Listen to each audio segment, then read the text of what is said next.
Olá, meus queridos, graça e paz do nosso Senhor e Salvador Jesus Cristo. Vocês viram que nesses últimos dias aí apareceu aí um psicólogo, né, alguém da área da psicologia, falando sobre um determinado caso onde havia ocorrido adultério. E ele deu um novo nome, um novo significado à palavra adultério ou ao ato do adultério, no qual ele diz ser uma demência, estar passando, a pessoa estar passando por um estado de demência.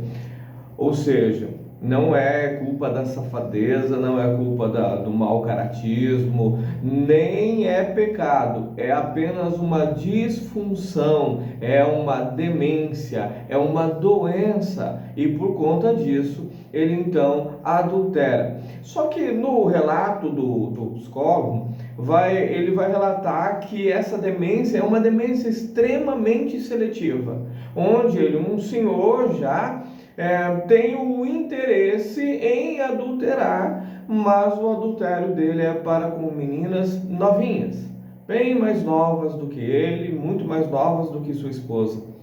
É algo de se pensar a respeito dessa demência seletiva, né? Neste vídeo de hoje nós vamos falar um pouquinho sobre isso, queridos. No que está acontecendo com a nossa humanidade para tentar justificar aquilo que sempre foi pecado, mas que agora eles não querem traduzir como pecados. Excusar-se, tirar de cima deles a culpa pelas transgressões, pelos atos errados e colocar sempre em algo. Isso não é novo. Isso não é novidade. Aliás, isso é mais velho do que andar para frente. Nós vemos lá desde o Adão e Eva isso acontecendo, né? Quando Adão faz aquilo que não deveria fazer, ele imediatamente diz: olha, a mulher que o Senhor me deu é que fez tudo isso. A mulher, por sua vez, diz: não fui eu, foi a serpente. E sempre vão tentando passar a culpa para um para o outro. O grande X da questão é essa: ninguém quer ser responsável por absolutamente nada. Fiz algo errado? Fiz algo que é uma transgressão? Não, a culpa não é minha. Eu fui levado a isso, eu fui levado, induzido ao erro, ou nos últimos dias, não. Eu só fiz isso porque eu sofro de um distúrbio, de uma demência, de um transtorno. Só por isso, senão eu não teria feito. É sempre assim, querido. É sempre assim. A Bíblia vai dizer o seguinte, lá no livro de 2 Timóteo, no capítulo 4, a partir do verso 3, vai dizer assim, porque virá um tempo, queridos, vem um tempo em que não suportarão a sã doutrina. As pessoas não suportam mais ouvirem que roubar é pecado, que matar é pecado. Não suportam mais ouvir que adultério é pecado. Não suportam mais falar sobre pecado. Você vê que muitas igrejas por aí, falar sobre o pecado é quase um crime hediondo. É quase algo proibido. Não se pode falar sobre pecado. A ideia é massagear o ego, é fazer com que todas as pessoas acreditem piamente que estão vivendo o melhor de suas vidas, estão fazendo a coisa correta, e que se há algum deslize, esse deslize ele é fruto de uma incapacidade hormonal, de uma incapacidade psicológica, psíquica, mas não é um ato pecaminoso, é apenas porque existe algo incontrolável. Ou seja, não é culpa dele, não é culpa dela, é culpa de qualquer outra coisa, menos do ser humano. Chega esse tempo em que eles não suportam a sã doutrina, e tendo comichões em seus ouvidos, eles amontoarão para si, veja o que? Doutores, pessoas com conhecimento técnico, isso e aquilo, com um crachazinho, sabe, aquele especialista. Não, porque o especialista nisso, o especialista naquilo, falou que isso e aquilo. Hoje, queridos, o grande detentor das desculpas pelos pecados que são praticados é a psicologia. Hoje você vê pessoas falando que muitas das nossas atitudes, elas não são pecados. Elas são fatores genéticos, fatores psicológicos, enfim, tudo menos pecado. Demência, tudo aquilo que você quiser adjetivar, mas não pecado. Amontoarão doutores para si, conforme as suas próprias concupiscências. Então, pera lá, eu tenho um problema na área X. Então, o que eu faço? Eu vou procurar alguém que me livre dessa situação aqui e me coloque em uma outra categoria. O adultério, por exemplo. Eu cometi um adultério. Mas espera, eu cometi um adultério, mas vou chamar um especialista para ver se eu realmente cometi um adultério.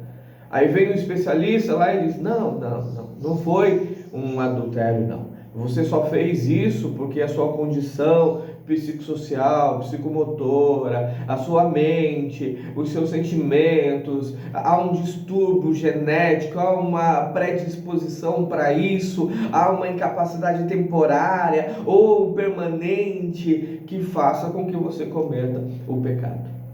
Faça com que você cometa este ato. Jamais será um pecado. É isso que muitas pessoas têm vivido hoje. Talvez seja o caso do teu marido, talvez seja o caso da tua esposa, talvez seja o caso de inúmeras pessoas por aí, onde eles estão vivendo algo que a Bíblia condena, expressamente condena, e que é extremamente nocivo para a família, para a sociedade como um todo, porque a gente sabe que a destruição do casamento, querido, é um problema que destrói não só o casamento, mas como a sociedade como um todo. E mesmo assim, existem pessoas que defendem a separação, que defendem a destruição do lar, que defendem você não deu certo aqui, você vai viver outra coisa. Tem pessoas que dizem, essa experiência é por um tempo determinado, não é para a vida toda, não tem como ficar com uma pessoa para a vida toda. Enfim, inúmeras desculpas são colocadas na mesa para que possa justificar a ação que está tomando. Talvez o teu marido tenha dado essa mesma desculpa para você. Talvez ele tenha dado a desculpa que ele não aproveitou a juventude dele. Talvez a tua esposa tenha dado a desculpa de que te amou por um longo período, mas que agora o amor acabou e ela se apaixonou por outra pessoa, ela está amando outra pessoa. Sempre vão haver desculpas, porque é o que a Bíblia diz: amontoarão para si doutores conforme as suas concupiscências, conforme os seus desejos malignos, conforme os seus pecados, para então tentar dar um ar de legitimidade para aquilo que eles estão fazendo, para aquilo que eles estão praticando. E desviarão os ouvintes da verdade, voltando às fábulas. Querido, isso é inacreditável, mas isso tem acontecido. Muitas outras pessoas veem exemplos e estão fazendo a mesma coisa. Certa vez eu ouvi, Sérgio, olha, no passado as pessoas não se separavam porque elas viviam sem amor, mas elas viviam. Não havia amor, mas elas mantinham o casamento mesmo sem o amor. Hoje não é mais assim, Sérgio. Hoje, se não ama mais, tem que se separar mesmo. Mas não há como você dizer que não existia amor, porque o amor, ele não é apenas um sentimento. O sentimento, o afeto, o carinho é apenas a exteriorização da decisão de amar. O amor é muito mais profundo do que um simples sentimento. O amor vai muito além. O amor é decisão de permanecer mesmo quando tudo está contra, mesmo quando tudo está absolutamente contra aquilo que está sendo vivido ou que se pretende viver. Isso é amar, é permanecer nos momentos mais difíceis. O sentimento, o cuticute, o dengo, o carinho, o afago e até mesmo a relação sexual, isso são, na verdade, consequências de um ato voluntário e decisivo de amar. De amar. Se não houver o ato voluntário de amar, por consequência, não existirá o sentimento também.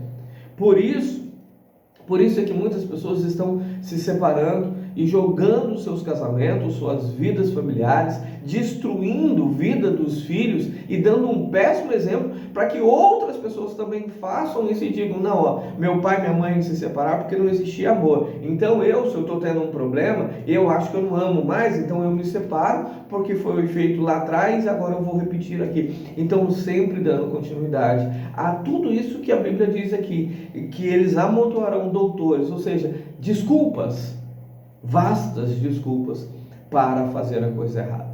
Portanto, eu e você que aprendemos do jeito certo, o conselho para nós está lá no começo aqui, ó. Conjuro-te, pois, diante de Deus e do Senhor Jesus Cristo, que há de julgar os vivos e os mortos na sua vinda e no seu reino, que pregues a palavra, instes a tempo e fora de tempo, redargas, repreendas, exorte com toda longanimidade e doutrina.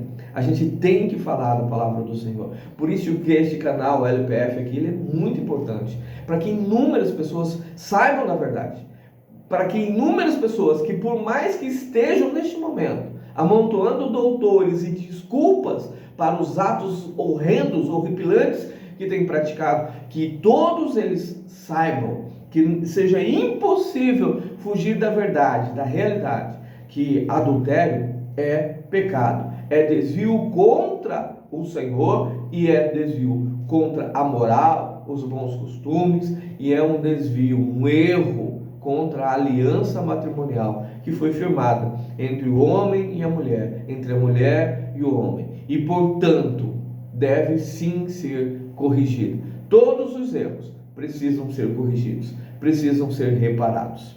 Que Deus abençoe a sua vida, fique na paz do nosso Senhor Jesus Cristo e não canse de falar da verdade. Deus te abençoe.